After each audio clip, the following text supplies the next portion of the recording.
শ্যাওলাঝিরি গ্রামটা যেন কোনো এক খেয়ালি চিত্রশিল্পীর আঁকা ক্যানভাস। গ্রামের বুক চিরে বয়ে গেছে রূপলি এক নদী, নাম তার কালিন্দী। তবে নদী বললেও একে ছোটখাটো এক সমুদ্র মনে হয় বর্ষাকালে। আর গ্রামের মানুষ এই নদীকে যতটা ভালোবাসে তার চেয়ে বেশি ভয় পায়। কারণ কালিন্দীর পানি যেখানে গভীর, সেখানে নাকি জলের তলায় এক অন্য জগৎ আছে। গ্রামের বৃদ্ধরা বলেন, পূর্ণিমার রাতে কালিন্দীর মাঝদরিয়ায় অদ্ভুত আলো জ্বলে ওঠে, ভেসে আসে নূপুরের শব্দ। এই গ্রামেই বাস করে সুজন, দীর্ঘদেহী, তামটে গায়ের রং আর একজোড়া শান্ত চোখের তরুণ। সুজন পেশায় একজন মাঝি, তবে সে সাধারণ কোনো মাঝি নয়। কালিন্দীর গভীরতা আর স্রোতের মেজাজ সে যেন হাতের তালুর মতো চেনে। যখন অন্য মাঝিরা ঝড়ের ভয়ে ঘাটে নৌকা বেঁধে ঘরে ফেরে, তখনও সুজনকে দেখা যায় এক মনে বৈঠা চালিয়েও পারে যাচ্ছে। তার নৌকার নাম উদাসীন। আষাঢ় মাসের শেষ, কালিন্দীর বুক জুড়ে ঘোলা পানির রাজত্ব। আকাশটা সকাল থেকেই গোমড়া হয়েছিল, আর বিকেলের দিকেই ঘন কালো মেঘে চারপাশ অন্ধকার হয়ে এলো। সুজন তখন নদীর পশ্চিম পারে এক বৃদ্ধাকে পৌঁছে দিয়ে ফিরছিল। নদীর ঠিক মাঝখানে আসতেই হুট করে বাতাস থেমে গেল। প্রকৃতি যেন কোনো এক বড় অঘটনের অপেক্ষায় দম আটকে দাঁড়িয়ে আছে। হঠাৎ নদীর মাঝখানের শ্যাওনাঝিরি অংশে, যেখানে স্রোত ঘূর্ণির মতো ঘরে, সেখানে এক অপার্থিব শুভ্র আলো ফুটে উঠল। সুজন প্রথমে ভাবল হয়তো বজ্রপাতের প্রতিফলন, কিন্তু আলোটা স্থির। কৌতূহল মানুষের স্বভাবজাত বৈশিষ্ট্য, আর সুজন তো ভয়কে জয় করাই শিখেছে ছোটবেলা থেকে। সে বৈঠা ঘোরালো সেই আলোর দিকে। যত কাছে এগোচ্ছে, সুজনের বুকের ভেতর তত বেশি ঢিপঢিপ করছে। নৌকার লণ্ঠনটা দুলছে। হঠাৎ সে দেখল মাঝ নদীতে একটা বড় পাথরের ওপর বসে আছে এক নারী। না, তাকে মানবী বলাটা হয়তো ভুল হবে। তার গায়ের রং যেন দুধে আলতা মেশানো, আর পরনে থাকা বস্ত্রটি পানির নিচেও আশ্চর্য রকমভাবে শুকিয়ে আছে বলে মনে হচ্ছে।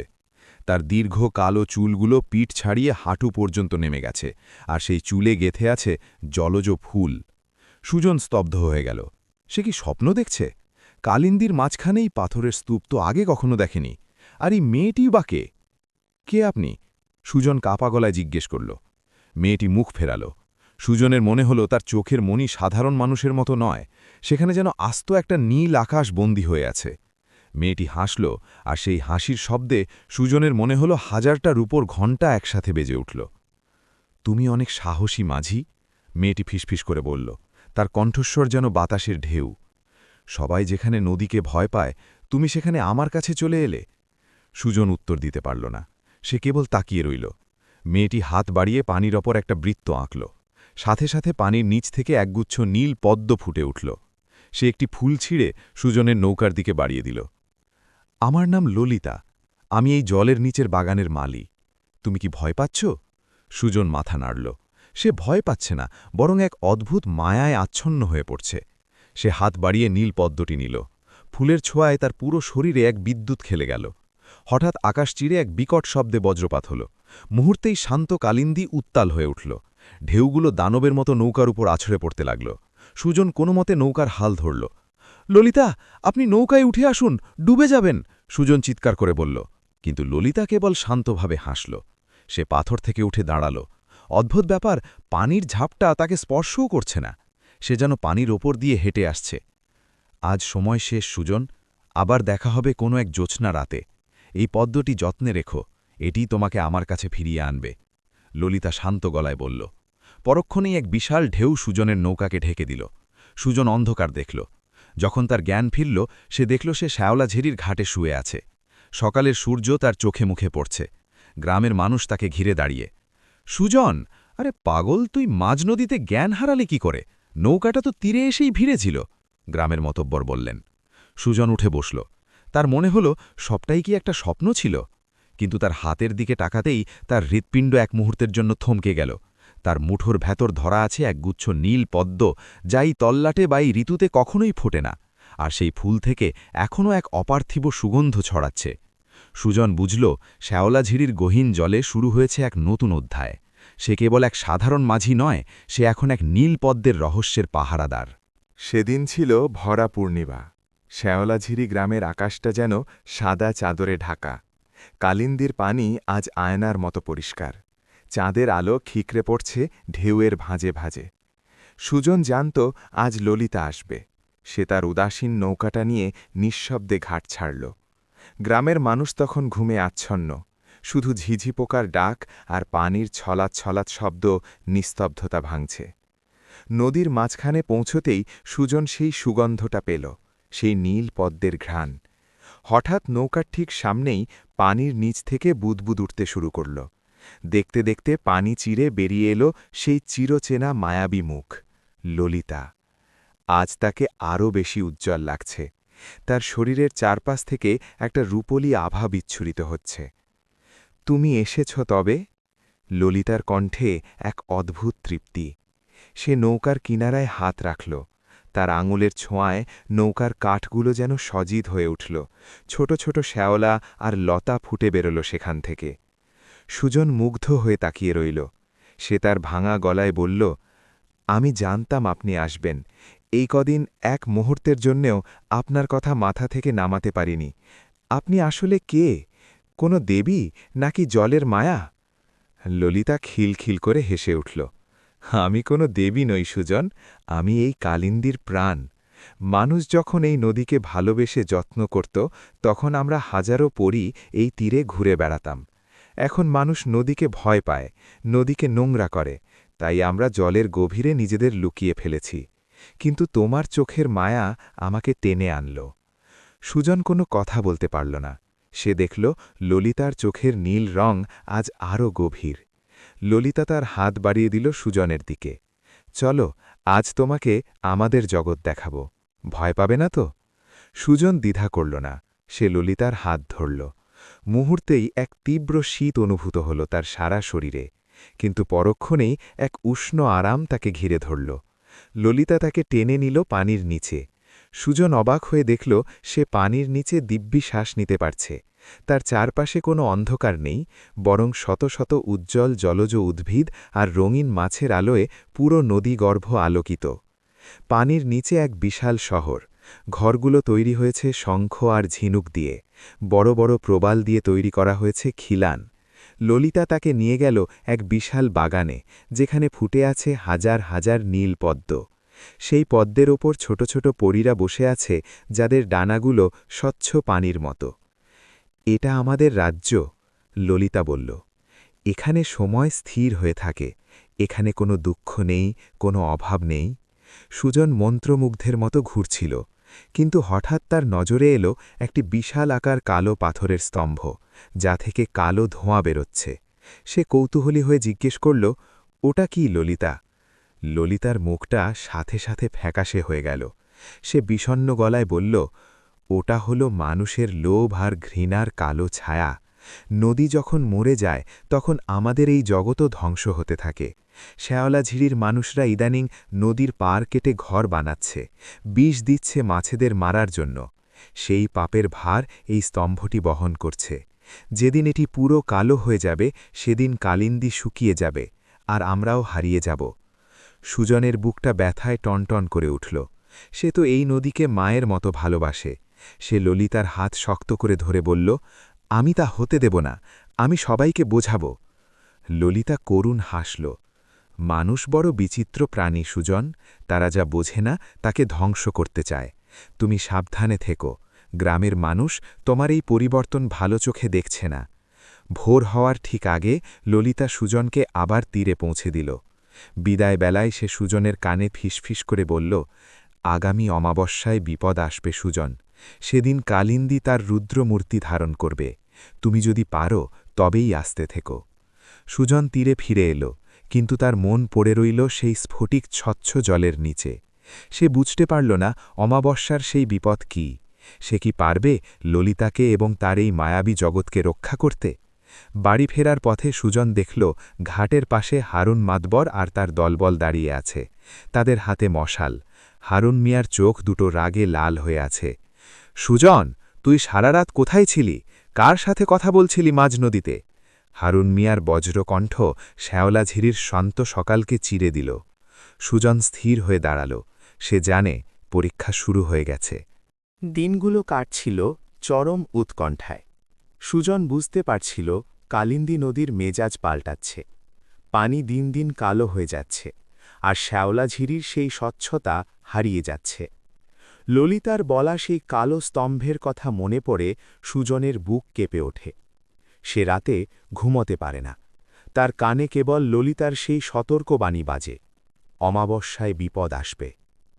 অমাবস্যার আর মাত্র 2 দিন বাকি। আকাশটা যেন ছিঁড়ে পড়ছে, এমন বৃষ্টি শুরু হয়েছে। কালিন্দীর পানি ভয়ঙ্করভাবে বাড়তে শুরু করেছে।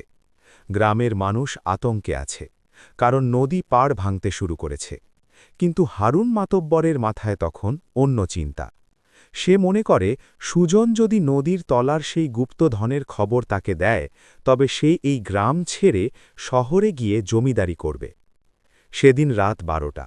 মুষলধারে বৃষ্টির মধ্যে হারুন মিয়ার 3 ছেলে রফিক, শফিক আর জব্বার সুজনের ঘরে চড়াও হল। তারা সুজনকে বেঁধে মারধর শুরু করল। বল, ওই পরীর সাথে তোর কি চুক্তি হয়েছে? সে তোকে সোনাদানা দেয় না? রফিকের গলার স্বরে লোভ ঝরে পড়ছে। সুজন রক্তাক্ত মুখে হাসল। সোনাদানা দিয়ে কি হবে ভাই? নদী মরে গেলে আমরা সবাই মরে যাব। তোমরা পার কাটা বন্ধ করো, নদীতে বিষ দেওয়া বন্ধ করো। তার কথা শেষ হওয়ার আগেই জব্বারের লাথিতে সুজন লুটিয়ে পড়ল। তারা সুজনকে বেঁধে নিয়ে চলল কালিন্দির ঘাটে। হারুন মিয়ার পরিকল্পনা নিষ্ঠুর। সুজনকে টোপ হিসেবে ব্যবহার করে ললিতাকে ডাঙায় তুলে আনা। তারা মনে করে ললিতা নিশ্চয়ই কোনো মহামূল্যবান মণিমুক্তা নিয়ে সুজনকে বাঁচাতে আসবে। ঘাটে পৌঁছে তারা দেখল নদী যেন আজ এক উন্মত্ত অসুর। বিশাল বিশাল ঢেউ আছড়ে পড়ছে পাড়ে। বৃষ্টির শব্দে কান পাতা দেয়। হারুন মিয়া চিৎকার করে বলল, সুজনকে নৌকায় তোলো, মাঝ নদীতে নিয়ে ওকে বেঁধে ডুবিয়ে রাখো। ওর মায়াবী বন্ধু না আসা পর্যন্ত ওকে তোলা হবে না। সুজনকে হাত পা বাঁধা অবস্থায় একটি জরাজীর্ণ নৌকায় তোলা হল। উত্তাল কালিন্দির বুক চিরে নৌকাটি কোনো মতে মাঝ নদীতে নিয়ে গেল তারা। সুজনের শরীর ব্যথায় কুকড়ে যাচ্ছিল, কিন্তু তার মনে কোনো ভয় ছিল না। সে শুধু ললিতার জন্য প্রার্থনা করছিল। সে চাইছিল না ললিতা এই নিষ্ঠুর মানুষদের সামনে আসুক। হঠাৎ নদীর মাঝখানে সেই নীল আলো জ্বলে উঠল। তবে আজকের আলোটা স্নিগ্ধ নয়, বরং রক্তাভ লাল। পানির তলা থেকে এক বিশাল গগনবিদারী চিৎকার ভেসে এলো। ললিতা এলো, কিন্তু তার সেই শান্ত রূপ আর নেই। তার চুলগুলো যেন জীবন্ত সাপের মতো পানির ওপর ছড়িয়ে আছে। চোখের মণি আগুনের মতো জ্বলছে। সুজন, ললিতার কণ্ঠে আজ বজ্রের তেজ। আমি তোমাকে সাবধান করেছিলাম, এই মানুষেরা সীমা ছাড়িয়ে গেছে। হারুন মিয়ার ছেলেরা প্রথমে ভয়ে পিছিয়ে গেল, কিন্তু লোভ তাদের অন্ধ করে দিয়েছিল। রফিক চিৎকার করল, ওই তো পরী, ওর মাথায় হীরা আছে, ধরো ওটাকে। তারা ললিতার দিকে জাল ছুঁড়ে মারল। ললিতা জাল স্পর্শ করতেই সেটি ছাই হয়ে গেল। তার এক ইশারায় কালিন্দির পানি পাহাড়ের মতো উঁচুতে উঠে এলো। এক বিশাল ঢেউ আছড়ে পড়ল হারুন মিয়ার ছেলেদের নৌকার ওপর। মুহূর্তেই তাদের চিৎকারে আকাশ বাতাস প্রকম্পিত হল। সুজনের নৌকাটি বাদে বাকি সব কিছুই যেন নদী গ্রাস করে নিল। ললিতা সুজনের নৌকার কাছে ভেসে এলো। তার হাতের ইশারায় সুজনের বাঁধন খুলে গেল, কিন্তু ললিতার মুখে কোনো হাসি নেই। সে বিষণ্ণ গলায় বলল, সুজন, ওরা আমার পবিত্র রাজ্য অপবিত্র করেছে। আজ রাতে কালিন্দী তার সব বাঁধ ভেঙে দেবে। শ্যাওলাঝিরি গ্রাম আজ পানির নিচে তলিয়ে যাবে। সুজন আতকে উঠল, না ললিতা, গ্রামে তো নিরপরাধ মানুষও আছে, ছোট ছোট শিশু আছে, তুমি ওদের ক্ষমা করো। ললিতা মাথা নাড়ল। প্রকৃতি যখন শোধ নেয় তখন সে বিচার করে না সুজন। মানুষের পাপের ভার আজ নদী আর সইতে পারছে না। সুজন ললিতার পা জড়িয়ে ধরল। তবে আমাকেও ডুবিয়ে দাও ললিতা, আমার গ্রাম যদি না থাকে আমি বেঁচে থেকে কি করব? ললিতার পাথরের মতো চোখ দুটো এক মুহূর্তের জন্য নরম হল। সে সুজনের চিবুক ছুঁয়ে দিল। তুমি অনেক ভালো মানুষ সুজন, কিন্তু এই ধ্বংস কেউ আটকাতে পারবে না। তবে আমি তোমাকে একটা সুযোগ দিতে পারি। তুমি কি তোমার প্রাণ দিয়ে এই গ্রাম বাঁচাতে চাও? সুজন এক মুহূর্তেও ভাবল না। সে দ্রুহ কণ্ঠে বলল, হ্যাঁ, আমি চাই। ললিতা দীর্ঘশ্বাস ফেলল। সে সুজনের কপালে একটি চুমু দিল। তবে তৈরি হও, কাল ভোরে কালিন্দী শান্ত হবে, কিন্তু শ্যাওলাঝিরি আর আগের মতো থাকবে না। ললিতা সুজনকে নিয়ে পানির একটু ওপরে স্থির হয়ে দাঁড়িয়ে রইল। তার চারপাশ দিয়ে কালিন্দির উত্তাল ঢেউগুলো বয়ে যাচ্ছে, কিন্তু সুজনের মনে হচ্ছে সে এক শান্ত বলয়ের মধ্যে আছে। সুজন, ললিতা শান্ত স্বরে বলল, প্রকৃতির নিয়ম ভাঙতে হলে একটি পবিত্র প্রাণের বিনিময় লাগে। তুমি যদি নিজেকে উৎসর্গ করো তবে এই নদী শান্ত হবে, কিন্তু জেনে রেখো, এরপর তুমি আর সাধারণ মানুষ থাকবে না, তুমি হবে এই কালিন্দির রক্ষক। মানুষ তোমাকে আর দেখতে পাবে না, তুমিও মানুষের সংসারে ফিরতে পারবে না। তুমি কি রাজি? সুজন নিচের দিকে তাকাল। সেখানে শ্যাওলাঝিরি গ্রামটি অন্ধকারে নিমজ্জিত। সে ভাবল তার মা হারা ছোট বোনটির কথা, বৃদ্ধ প্রতিবেশীদের কথা, এমনকি সেই মানুষদের কথা যারা তাকে পাথর মেরেছিল। সে বুক ভরে শ্বাস নিল। আমি রাজি ললিতা, যদি আমার বিলীন হয়ে যাওয়ায় শ্যাওলাঝিরি রক্ষা পায় তবে তাই হোক। ললিতা তার হাতের সেই নীল পদ্মটি সুজনের বুকের ওপর রাখল। সাথে সাথে সুজনের শরীর এক উজ্জ্বল নীল আলোতে জ্বলে উঠল। তার পায়ের দিক থেকে শরীরটা ধীরে ধীরে পানির মতো স্বচ্ছ হতে শুরু করল। সে অনুভব করল তার হৃৎস্পন্দন এখন কালিন্দির ঢেউয়ের সাথে তাল মিলিয়ে চলছে। এদিকে তীরের কাছে হারুন মাতব্বর পাগলের মতো চিৎকার করছিল। তার ৩ ছেলে নিখোঁজ, আর সে নিজে একটা গাছের মগডালে চড়ে প্রাণ বাঁচানোর চেষ্টা করছে। সে দেখল মাঝ নদীতে এক বিশালাকার আলোর স্তম্ভ। সে ভাবল নিশ্চয়ই কোনো সোনার পাহাড় জেগে উঠেছে। লোভী মানুষ মরার আগ মুহূর্ত পর্যন্ত লোভ ছাড়ে না। সে গাছ থেকে নেমে সেই উত্তাল পানির মধ্যে ঝাঁপ দিল। সোনা, সব সোনা আমার! সে চিৎকার করতে করতে এগোতে চাইল, কিন্তু কালিন্দির একটি বিশাল ঢেউ তাকে খড়কুটোর মতো ভাসিয়ে নিয়ে গেল। ললিতার অভিশাপ আর নদীর বিচার থেকে সে মুক্তি পেল না। শ্যাওলাঝিরির অত্যাচারী এক শাসকের অধ্যায় সেই রাতেই পানির নিচে শেষ হয়ে গেল। সুজন যখন পুরোপুরি নীল আলোতে পরিণত হল, ললিতা তার 2 হাত দিয়ে সেই আলোকে জড়িয়ে ধরল। তারা দুজনে মিলে একটা বিশাল বৃত্ত তৈরি করল। মুহূর্তের মধ্যে আকাশ পরিষ্কার হয়ে গেল। মেঘ সরে গিয়ে এক চিলতে চাঁদ উকি দিল। নদীর পানি জাদুর মতো নামতে শুরু করল। গ্রামের মানুষ যারা ঘরের চালের ওপর বা উঁচু গাছে আশ্রয় নিয়েছিল, তারা অবাক হয়ে দেখল মিনিট খানেকের মধ্যে বন্যা উধাও। কালিন্দি এখন আগের চেয়েও শান্ত, যেন এক অবোধ শিশু ঘুমিয়ে আছে। কিন্তু কালিন্দির ঘাটে সুজনের সেই উদাসীন নৌকাটি একা ভাসছে। সুজন সেখানে নেই। সুজন চোখ খুলল, কিন্তু সে নিজেকে আবিষ্কার করল পানির অনেক গভীরে। সে অবাক হয়ে দেখল সে ডুবছে না, বরং মাছের মতো অনায়াসে চলাফেরা করছে। তার গায়ের চামড়া এখন হীরের মতো চকচক করছে। সুজন, তুমি এখন আমার জগতের অংশ। ললিতা তার পাশে এসে দাঁড়াল। তার চোখে এখন আনন্দের অশ্রু। তুমি নিজেকে দিয়ে এই নদী আর গ্রামকে বাঁচিয়েছ। এখন থেকে তুমি শ্যাওলাঝিরির জলকুমার। সুজন তার হাত বাড়িয়ে ললিতাকে স্পর্শ করল। এখন আর কোনো শীতলতা নেই, তারা দুজনেই একই অস্তিত্বের অংশ। কিন্তু সুজনের মন কেঁদে উঠল তার চেনা গ্রামের জন্য। সে ললিতাকে বলল, আমি কি একবার আমার গ্রামটিকে দেখে আসতে পারি? ললিতা হাসল, তুমি দেখতে পারবে, কিন্তু কেউ তোমাকে দেখতে পাবে না। তুমি হবে তাদের কাছে শুধু এক দমকা হাওয়া বা পানির ওপর দিয়ে বয়ে যাওয়া এক ঝলক আলো। সুজন শ্যাওলাঝিরির ঘাটে ফিরে এল। দেখল গ্রামের মানুষ ঘাটে জড়ো হয়েছে। তারা সবাই বলাবলি করছে, সুজন কোথায়? ও কি তবে সত্যি আমাদের বাঁচিয়ে নিজে ডুবে মরেছে? সুজনের ছোট বোনটি ঘাটে বসে কাঁদছে। সুজন তার বোনের মাথায় হাত রাখতে চাইল, কিন্তু তার হাতটি বাতাসের মতো বোনের চুলের ওপর দিয়ে চলে গেল। বোনটি শুধু একটু কেঁপে উঠে ভাবল, হয়তো শীতল বাতাস বয়ে গেল। সুজন বুঝতে পারল সে এখন থেকেও নেই, কিন্তু সে খুশি। সে ললিতার হাত ধরে আবার ডুব দিল কালিন্দির গভীরে। কিন্তু রহস্য এখনও শেষ হয়নি। নদীর তলায় সেই কালো স্তম্ভটি পুরোপুরি সাদা হয়ে গেছে, কিন্তু সেখান থেকে এক অদ্ভুত স্পন্দন বের হচ্ছে। ললিতা সুজনকে বলল, সুজন, আসল যুদ্ধ তো কেবল শুরু। আমাদের এই জগৎকে পাহারা দিতে হবে বাইরের এক ভয়ঙ্কর শক্তির হাত থেকে। কালিন্দির তলদেশে, যেখানে প্রবাল আর নীলপদ্মের মেলা, সেখানে হঠাৎ করে একদিন পানি তপ্ত হতে শুরু করল। ললিতার মুখ শুকিয়ে কাঠ। সে সুজনকে নিয়ে সেই বিশালাকার পাথরের স্তম্ভের কাছে গেল, যা সুজনের আত্মত্যাগে সাদা হয়ে গিয়েছিল। কিন্তু আজ সেই স্তম্ভের গায়ে ফাটল দেখা দিয়েছে।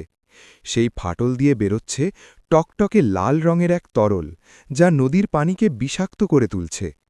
সুজন, অগ্নিঝাপ আসছে, ললিতা কাঁপা কাঁপা গলায় বলল। অগ্নিঝাপ? সে আবার কি ললিতা? সুজন ললিতার হাত শক্ত করে ধরল। ললিতা দীর্ঘশ্বাস ফেলে বলল, মানুষ যখন নদীর নিচে মাটির তেল বা খনিজ সম্পদ খোঁজার জন্য বড় বড় যন্ত্র দিয়ে আঘাত করে, তখন মাটির নিচের আগ্নেয়গিরি জেগে ওঠে। শ্যাওলাঝিরির ওপারে একদল বিদেশি কোম্পানি নদী খনন শুরু করেছে। তারা জানে না তারা আসলে এক দানবকে জাগিয়ে দিচ্ছে। এদিকে ডাঙায় এক নতুন উপদ্রব শুরু হয়েছে। শহরের বড় বড় ঠিকাদার আর যন্ত্রপাতিতে ভরে গেছে শ্যাওলাঝিরির পাড়। তারা নদীর তলায় তেলের খনি পাওয়ার আশায় বিশাল বিশাল ড্রিলিং মেশিন বসিয়েছে। নদীর শান্ত পানি এখন যন্ত্রের ঘর ঘর শব্দে প্রকম্পিত। গ্রামের মানুষ বাধা দিতে চেয়েছিল, কিন্তু টাকার জোর আর ক্ষমতার কাছে তারা নতি স্বীকার করেছে। সুজন পানির নিচ থেকে সব দেখছিল। তার খুব রাগ হচ্ছিল। এই গ্রাম, এই নদী, সবই সে নিজের জীবন দিয়ে বাঁচিয়েছিল। এখন আবার মানুষ তাদের ক্ষুদ্র স্বার্থে এটাকে ধ্বংস করছে। সে ললিতাকে বলল, আমি ওদের থামাদো, আমি ওদের যন্ত্রগুলো নষ্ট করে দেব।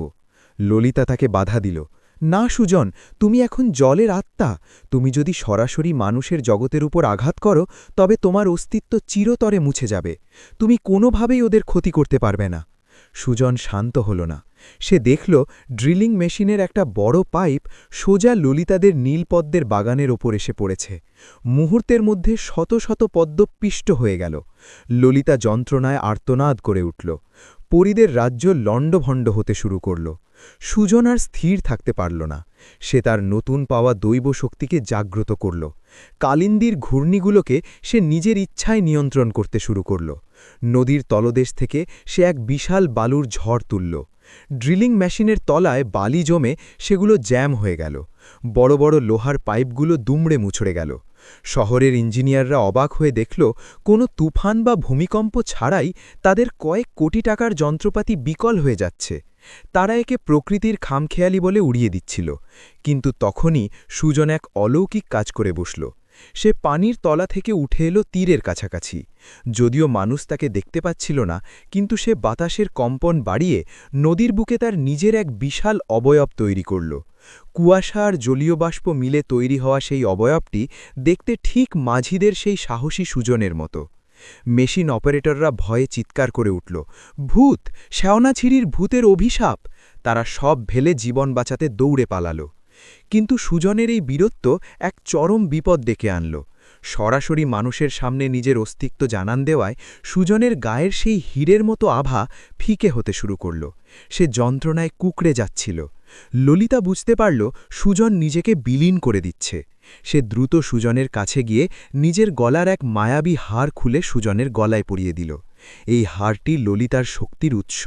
হারটি সুজনের গলায় যেতেই সুজন প্রাণ ফিরে পেল। কিন্তু ললিতা ধীরে ধীরে নিস্তেজ হয়ে পড়ল। ললিতা, তুমি এটা কি করলে? সুজন চিৎকার করে উঠল। ললিতা ম্লান হেসে বলল, তুমি এই নদীকে তোমার চেয়েও বেশি ভালোবাসো সুজন, তোমার থাকাটা বেশি প্রয়োজন। আমি হয়তো কিছুদিনের জন্য গভীর ঘুমে চলে যাব। তুমি এই কালিন্দীকে পাহারা দিও। ললিতা ধীরে ধীরে একটি স্বচ্ছ পাথরে পরিণত হয়ে গেল। সুজন একা হয়ে গেল কালিন্দীর বিশাল সাম্রাজ্যে। কিন্তু সে দমে গেল না। সে জানত ললিতাকে খিরে পেতে হলে এই নদীকে তার পূর্ণ যৌবন ফিরিয়ে দিতে হবে। সেদিন রাতে শ্যাওলাঝিরির মানুষ এক অদ্ভুত দৃশ্য দেখল। নদীর পাড়ে সেই পরিত্যক্ত ড্রিলিং মেশিনের ওপর এক তরুণ মাঝি একমনে বাঁশি বাজাচ্ছে। বাঁশির সুরে কোনো শব্দ নেই, কিন্তু সেই সুর যেন মানুষের হৃদয়ে গিয়ে বিঁধছে। গ্রামের মানুষ বুঝল সুজন ফিরে এসেছে। সে গ্রাম ছাড়েনি, সে নদী হয়ে তাদের ঘিরে আছে। কিন্তু নদীর তলদেশের সেই লাল ফাটলটা এখনও বড় হচ্ছে। সুজন কি পারবে একাই আগ্নেয় দানবকে থামাতে? আর ললিতাই বা কবে তার ঘুম থেকে জাগবে? কালিন্দীর পানি এখন আর শীতল নেই, তা রীতিমতো ফুটতে শুরু করেছে। মাছেদের ঝাঁক অস্থির হয়ে তীরের দিকে ছুটে যাচ্ছে। সুজন অনুভব করল তার গায়ের সেই দৈব চামড়া আগুনের তাপে জ্বলে যাচ্ছে, কিন্তু ললিতার দেওয়া সেই মায়াবী হাড়টি তাকে রক্ষা করছে। হঠাৎ এক বিকট শব্দে নদীর মাঝখানটা দুই ভাগ হয়ে গেল। সেখান থেকে কোনো পানি নয়, বরং টকটকে লাল আগুন আর ধোঁয়া বের হতে শুরু করল। গ্রামের মানুষ ভয়ে দিকবিদিক জ্ঞানশূন্য হয়ে ছোটাছুটি করছে। শ্যাওলাঝিরির আকাশ কালো ধোঁয়ায় ঢেকে গেল, যেন দিনের বেলাতেই অমাবস্যা নেমে এসেছে। সুজন জানত এই আগুন নেভানোর ক্ষমতা কোনো সাধারণ মানুষের নেই, এমনকি সে নিজেও একা এটি পারবে না। কেবল ললিতার হাতে থাকা জলমুকুট যদি আবার সজীব হয়ে ওঠে, তবেই কালিন্দী তার শীতলতা ফিরে পাবে। কিন্তু ললিতা তো এখন প্রাণহীন পাথর। সুজন পাথরে পরিণত হওয়া ললিতাকে জড়িয়ে ধরে বলল, ললিতা, তুমি ওঠো, তোমার নদী পুড়ে খাক হয়ে যাচ্ছে, আমার গ্রাম শ্মশান হয়ে যাচ্ছে। ললিতার পাথুরে শরীর থেকে কোনো উত্তর এল না, তবে সুজনের গলার হাড়টি উজ্জ্বল হয়ে উঠল। সুজন তার মনের ভেতর ললিতার কণ্ঠ শুনতে পেল, সুজন, আমার প্রাণের উৎস এই নীলপদ্মের বাগান। যদি তুমি একসাথে 1000 নীলপদ্ম ফুটিয়ে তুলতে পারো, তবে সেই সুগন্ধে আমার পাথর হওয়া শরীর আবার জেগে উঠবে। কিন্তু এই তপ্ত পানিতে পদ্ম বাঁচবে না সুজন, তোমাকে তোমার সমস্ত শক্তি দিয়ে পানিকে শীতল রাখতে হবে। সুজন কালিন্দীর তলদেশে সেই ধ্বংস হয়ে যাওয়া পদ্মবাগানের মাঝখানে গিয়ে বসল। সে তার 2 হাত প্রসারিত করল। তার শরীরের সমস্ত নীল আলো সে ছড়িয়ে দিল বাগানের চারধারে। একটি অদৃশ্য বরফের দেয়াল তৈরি হল বাগানের চারপাশে, যাতে বাইরের গরম পানি ভেতরে ঢুকতে না পারে। বাইরে তখন অগ্নুৎপাত চলছে, আগুনের শিখা লকলক করে পানির ওপর উঠে যাচ্ছে। সুজন অনুভব করল তার শক্তি ফুরিয়ে আসছে, তার চোখ দিয়ে রক্তের মতো নীল পানি ঝরছে। কিন্তু সে হাল ছাড়ল না। সে এক মনে ললিতার মুখ আর শ্যাওলাঝিরির কথা ভাবতে লাগল। হঠাৎ করেই অলৌকিক কিছু ঘটতে শুরু করল। সুজনের চোখের পানি যেখানে পড়ছে সেখান থেকেই একটি করে নীল পদ্ম অঙ্কুরিত হচ্ছে। 10, 50, 100 এভাবে বাগানটি ধীরে ধীরে নীল আলোয় ভরে উঠছে। যখন ঠিক 1000তম পদ্মটি ফুটল, তখন পুরো বাগান থেকে এক তীব্র সুগন্ধ বের হল। সেই সুগন্ধ বরফের দেয়াল ভেদ করে ছড়িয়ে পড়ল সারা নদীতে। ললিতার প্রত্যাবর্তন ও কালিন্দীর শান্ত হওয়া। পাথরের আবরণটি ঝুরঝুর করে ভেঙে পড়ল। ললিতা চোখ খুলল, তবে এবার তার রূপ আগেকার সব রূপকে হার মানাল। তার মাথায় দেখা দিল এক রূপালী মুকুট। সে সুজনের দিকে হাত বাড়িয়ে তাকে টেনে তুলল। সুজন, তুমি পেরেছ, তুমি নিজের আত্মা দিয়ে আমার জগৎকে আবার বাঁচিয়েছ। ললিতা তার মুকুট থেকে এক ঝলক তীব্র নীল আলো ছুঁড়ে দিল সেই আগুনের ফাটলের দিকে। মুহূর্তেই কালিন্দীর পানি বরফের মতো শীতল হয়ে গেল। সেই শীতলতা আগুনের লাভার উপর পড়তেই সেগুলো শক্ত পাথরে পরিণত হয়ে ফাটলটি চিরতরে বন্ধ করে দিল। তীরে দাঁড়িয়ে থাকা মানুষগুলো দেখল নদীর সেই ভয়ঙ্কর আগুন হঠাৎ করেই নিভে গেল।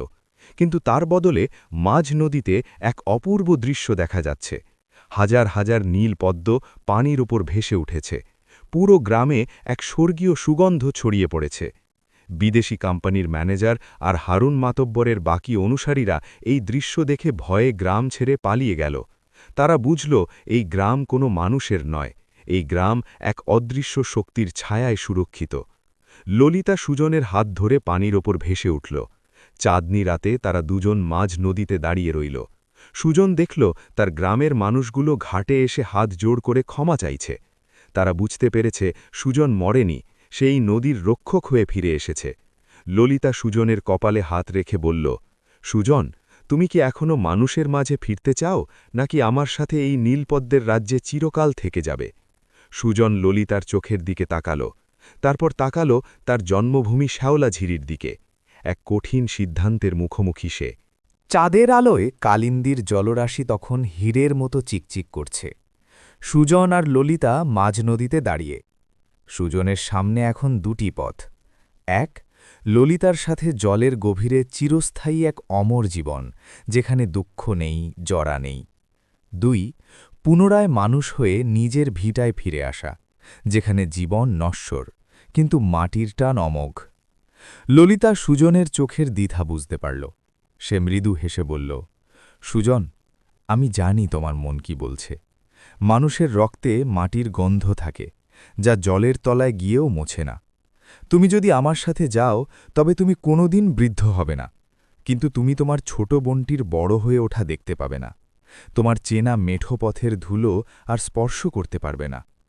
সুজন তার গ্রামের দিকে তাকাল। সে দেখল তার জরাজীর্ণ কুড়ে ঘরটা, যেখানে আজও প্রদীপ জ্বলছে। হয়তো তার বোন পথ চেয়ে বসে আছে। সে ললিতার হাত দুটো নিজের হাতের মুঠোয় নিল।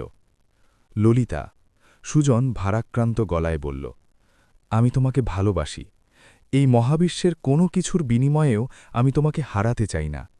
কিন্তু আমি যদি পুরোপুরি তোমার জগতের হয়ে যাই, তবে এই মানুষগুলোকে ভালোবাসা শেখাবে কে? নদীকে রক্ষা করার জন্য তো ডাঙাতেও একজনের দরকার। ললিতার নীল চোখে জল টলটল করে উঠল। সে জানত এটাই হবে সুজনের উত্তর।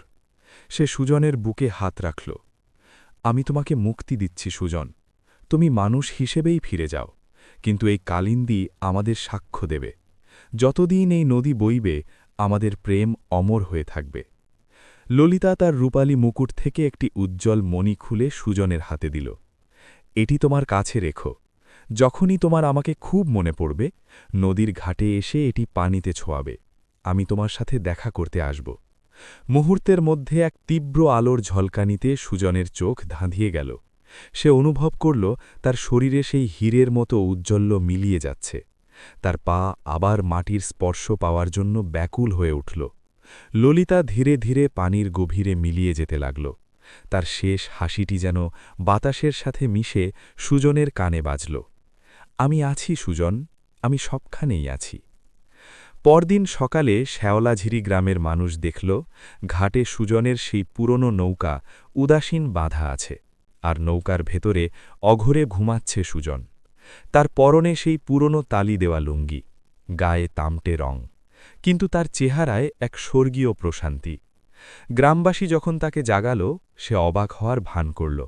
সে কাউকে বলল না নদীর নিচের সেই আশ্চর্য জগতের কথা। কিন্তু সবাই লক্ষ্য করল সুজন এখন আর সাধারণ মাছ ধরে না। সে এখন নদীর পাড়ে পাড়ে গাছ লাগায়, মানুষকে নদী পরিষ্কার রাখার কথা বলে। আর তার গলায় ঝোলে এক অদ্ভুত পাথর, যা রোদে পড়লে নীল আলো ছড়ায়। কয়েক বছর কেটে গেছে। শ্যাওলাঝিরি এখন আর কোনো সাধারণ গ্রাম নয়। এটি এখন বাংলাদেশের সবচেয়ে সুন্দর গ্রাম হিসেবে পরিচিত। কালিন্দী নদী এখন আগের চেয়েও গভীর আর স্বচ্ছ। পর্যটকরা আসে সেই নীল পদ্ম দেখতে, যা বছরে মাত্র একবার পূর্ণিমা রাতে ফোটে। সুজন এখন গ্রামের মুরব্বী। প্রতিদিন সন্ধ্যায় সে কালিন্দীর ঘাটে গিয়ে বসে। যখন তার খুব একা লাগে, সে সেই নীল মণিটি পানিতে ছোঁয়ায়। তখন দেখা যায় মাঝ নদীতে এক রূপালী মাছ লাফিয়ে উঠছে, অথবা হঠাৎ করে এক পশলা বৃষ্টির মতো শীতল বাতাস সুজনকে জড়িয়ে ধরছে। মানুষ বলে শ্যাওলাঝিরির মাঝিকে আজও এক পরী পাহারা দেয়। সুজন হাসে। সে জানে প্রেম মানে শুধু একসাথে থাকা নয়, প্রেম মানে একে অপরের অস্তিত্বকে রক্ষা করা। সে মানুষ হয়েও জলের অংশ, আর ললিতা জল হয়েও সুজনের হৃৎস্পন্দনে বেঁচে আছে। কালিন্দী বয়, শ্যাওলাঝিরির ঘাস ভিজে থাকে ভোরের শিশিরে, আর মাঝরাতের নিস্তব্ধতায় আজও মাঝনদী থেকে ভেসে আসে নূপুরের শব্দ। এক মাঝি আর এক পরীর সেই চিরন্তন মহাকাব্য শ্যাওলাঝিরির বাতাসে মিশে থাকে চিরকাল।